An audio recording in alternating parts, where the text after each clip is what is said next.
Oh, hey there. Welcome back to the shop. Welcome back to the Two Stroke Turbo channel. This is our mascot, our shop dog, Stella. She's with us today for the weather report here in Portland, Oregon. And it's beautiful. Sunny in between rain showers. All the leaves are turning colors. It's pretty amazing. It's early November. We put our Honda 600 up on our rack there so we can store another car. And Stella's just happy. She's just happy to be alive.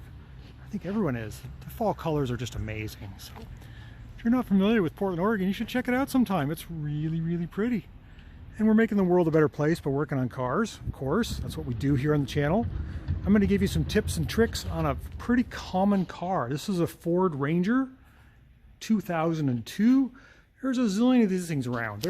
They're great little trucks. This is a two-wheel drive standard cab Ranger. And today, let me turn my light on here for you. There we go. We're doing some basic maintenance, which is upper ball joints, lower ball joints, and tie rod ends. I mean, we can do other stuff too, like the sway bar end links and get fancy, but I'm going to show you how to break down the front end on a well-used, well-worn Ranger. I think this has got 163,000 miles. She uses it as a landscape vehicle, so it's probably doing more than just a normal highway vehicle. So what we got here, we have a coil spring suspension. You can see the coil there and the shock there. You don't have to worry about the spring popping out because the shock limits its travel. So that's good. But what you do need to do is you do need to take the tie rod end off like that, so you can get access to the ball joint. The lower ball joint down there has a C-clip or a clip on the outside. You got to spring it apart because the ball joint comes out, it comes down. If you're confused, there's a big lip on the bottom. I'll show you that here in a second. Here we are. This is what a brand new ball joint looks like.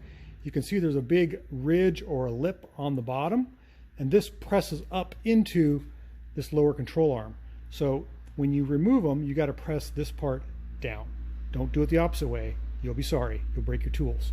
What I like to do is I like to heat this up with the torch and then tap on this and see how far it's going to go. It's got these silly little splines there. Sometimes it just releases right away. I've got the other side apart so I can show you guys a few things. Before you start working on this thing, be sure to take 2 seconds, 8 millimeter on your ABS sensor. Get that out of the way.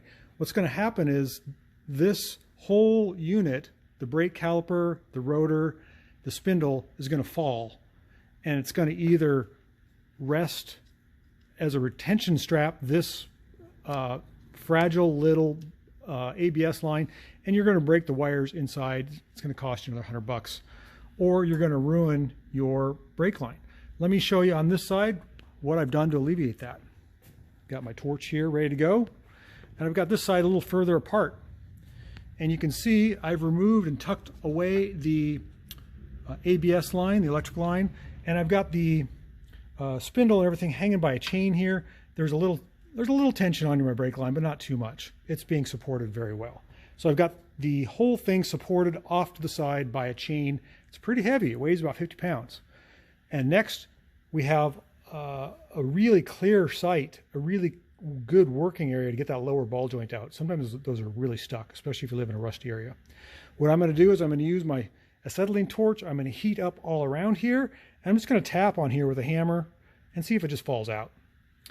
Now in the upper ball joints, I'm going to probably replace the whole control arm.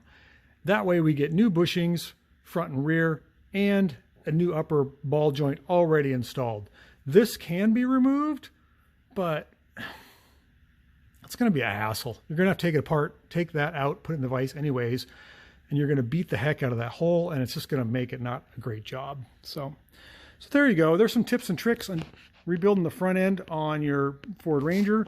Of course, you know, tie rod ends are pretty easy. Just leave the nut sort of where it was so you get your alignment back, and just unscrew and screw on a new one. That way you've gone through and, you know, tidy this all up. You can replace the shock. I would wait till you have your ball joints connected before you take the shock out. Otherwise your spring is going to boing out of there. And your sway bar end links, sometimes these plastic things break. There's not much more to it. These things are pretty simple. They're fun little trucks. They do a lot of work, and they're really, really dependable and rugged, more so than you would think. So, all right, let's see. There's a couple tools you might need. You may end up needing one of these great big C-clamps to get that lower ball joint out. Sometimes you'll need to get some pressure on that thing to push it out, and you can see how it'll go. The other thing you might need is a torch to help you get that lower ball joint out. Sometimes they're stuck. And you're going to need 2 different size pickle forks. The larger opening mouth one for the lower ball joint, and the smaller ones for the upper ball joint and the tie rod end. There you go. Have a great day. Thanks for watching. Thought I'd just give you some tips and tricks on how to replace ball joints and service the front end on a pretty common Ford Ranger. I was surprised I didn't see any other videos on YouTube about this, so I'm hoping I can help you out. Thanks, and have a great day. We'll see you later.